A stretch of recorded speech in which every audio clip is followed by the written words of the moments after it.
How to fix app crashing in Redmi Note 13. So let's start the video. First of all, restart your device. For restart your device, press and hold volume up button and power button at the same time, like that. And swipe up to power off your device and then turn back on. After that, open and close app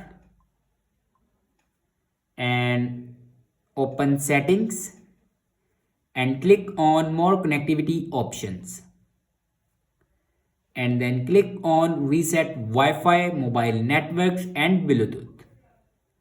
Now here you can do network settings reset.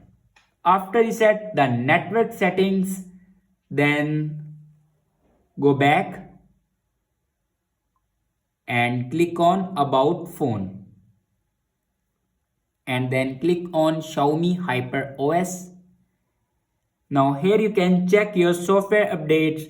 If it doesn't update to latest version, then update it to latest version. After that, your problem will be fixed. I hope this video is helpful for you. Thanks for watching.